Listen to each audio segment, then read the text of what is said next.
Welcome back to Vani recipes. మిరపకాయ బజ్జీ ఏ విధంగా చేసుకోవాలో చూద్దామండి. ఇప్పుడు సింపుల్గా దీంట్లోకి లోపల చింతపండు పెట్టకుండా పుదీనా చింతపండు చట్నీ చేసుకొని ఆనియన్ పక్కన పెట్టుకుంటే చాలా టేస్టీగా ఉంటుంది.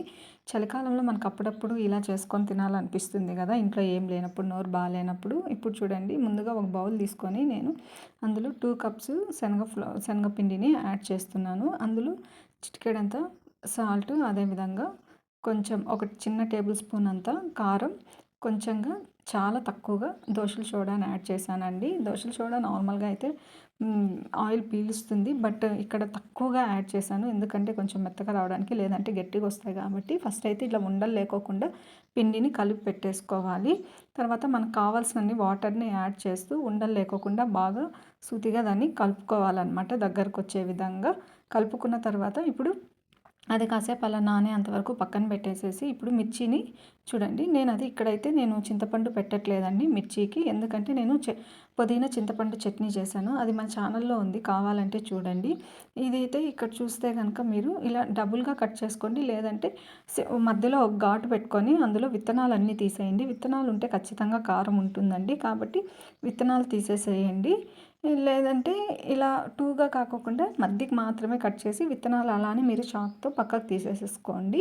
ఇప్పుడు ప్యాన్ పెట్టేసుకొని కావాల్సినంత ఆయిల్ని యాడ్ చేసుకొని ఇలా వదులుకుంటూ రండి.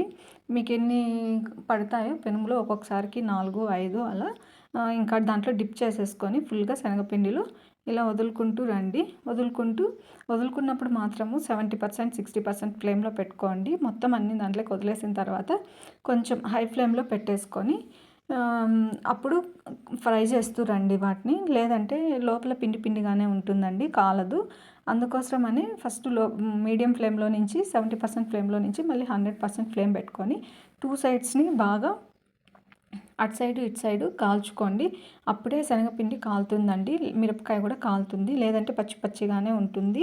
ఇప్పుడు చూడండి, ఇటు సైడ్ అటు సైడు 2 సైడ్స్ కాలుస్తున్నాను. మనకి ఇంట్లో చలికాలం వచ్చినప్పుడు ఇవి కానీ అలా అనిపిస్తుంది కదా, ఏమన్నా స్నాక్స్ తినాలని. ఇదైతే ఈజీగా అయిపోతుంది రెసిపీ, కాబట్టి ఆ టైంలో అయితే ఇలా సింపుల్గా చేసేసుకోవచ్చు. ఇక్కడ చూడండి, ఇప్పుడు 2 సైడ్స్ ఇలా కాల్చుకుంటూ డబుల్ సైడు కాల్చుకోండి. అటు 2 మినిట్స్, ఇటు 2 మినిట్స్ కాల్చుకుంటూ మీకే తెలుస్తుంది. అది రెడిష్ బ్రౌన్ వచ్చేంత వరకు కాల్చుకోండి. కాల్చుకున్నాక ఇంకా సర్వ్ చేసుకోవడమే. మన ఛానల్ని సబ్స్క్రైబ్ చేసి సపోర్ట్ చేయండి. ఇప్పుడు 2 సైడ్స్ కాల్చుకున్న తర్వాత మీకు ఒక రెడ్డిష్ కలర్లో వస్తుంది కదా, ఇప్పుడు ఇవి రెడీ అయిపోయి ఉంటాయి అనమాట. ఇంకా పక్కకు ప్లేట్లో తీసుకొనేసి సర్వ్ చేసుకోవడమే. వేడివేడిగా అయితే బాగుంటుంది.